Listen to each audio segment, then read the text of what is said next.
I really don't have any of this eating grandma's apple pie, love story. I was just going to say, I think, a lot of people are coming up with those stories 10 years in. They need to fetch for something glamorous and something, heartbreaking, heartwarming, right? My mom's apple pie or whatever. But, to be honest with you, that's not really necessarily how it looks for most people. Most people ending up in restaurant industry because they simply need to go out and get a job.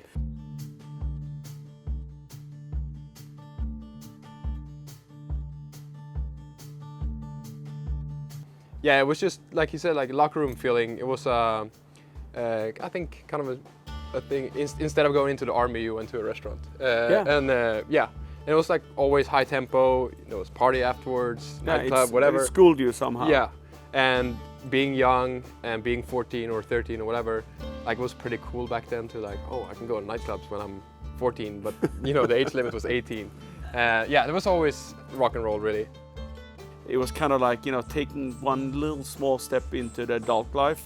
And along with that came sort of the push and you're learning new things and so on. But I think it was a few years after that, I realized that, okay, now I'm in the kitchen, I love it. But what is that guy doing over there? He's really good at this. And, he's working in a really good restaurant. So, fuck that, I also want to be the best. But I think the dynamic between us and the roles, we pretty much both do the same things on a daily basis. We obviously cook together and we work a little bit different. Marcus is a little bit older than me, maybe to the better. So I need to sit down more? No, yeah, maybe. Even though we're going to be sort of a high-end restaurant, it needs to be like a very personal experience. You're going to feel like you're coming into your second kitchen, your second living room, essentially. And the menu and the format in which we want our guests to dine in is going to feel totally unscripted. I think Habitué is very unscripted. There's not really a rule of how we should work or bring a dish to the table more than it has to start with the ingredients. It has to end up with the ingredients.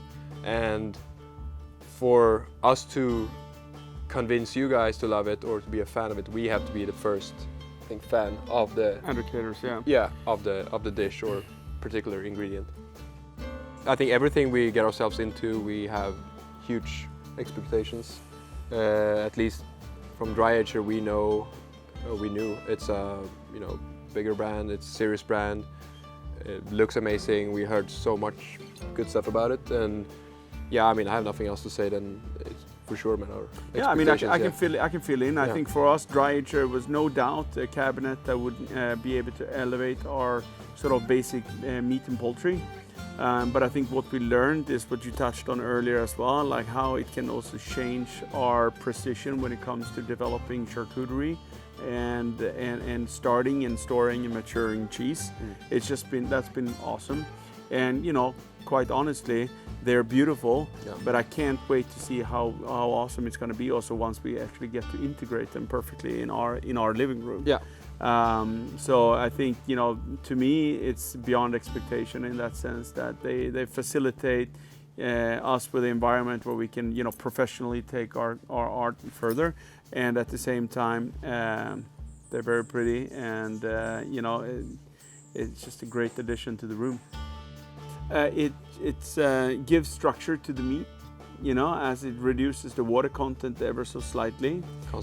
It'll concentrate the flavor. It comes naturally with that, and it also crisps and dries out the skin. So it just gives you a more sort of crisper, lighter crust after you blister it over the fire. Also, way more even cooking. Yeah, absolutely.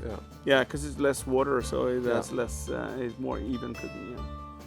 When we cook the food, we're really ultimately like all about that ingredient and bringing out the natural aroma. And if we don't have a cabinet or a fridge or a storing facility that we can fully trust, then we won't ever really know what to expect from the product. And we're sourcing some of the most unique and some of the most interesting cuts and products from amazing farmers. And it just feels so rewarding to be able to deliver on not only on the behalf towards our guests, but also for them to be able to actually take their product and really give them and justify them and give them a good environment so we can really fully express the product's quality. I mean, that's truly like, it feels so good, honestly, to be able to do that. We have a small operation, but aging takes time. So even though we don't serve big scale or large groups, we still can allow ourselves to be, looking forward and, age for a few months ahead all the time. And it's just, game changing in that sense. Yeah.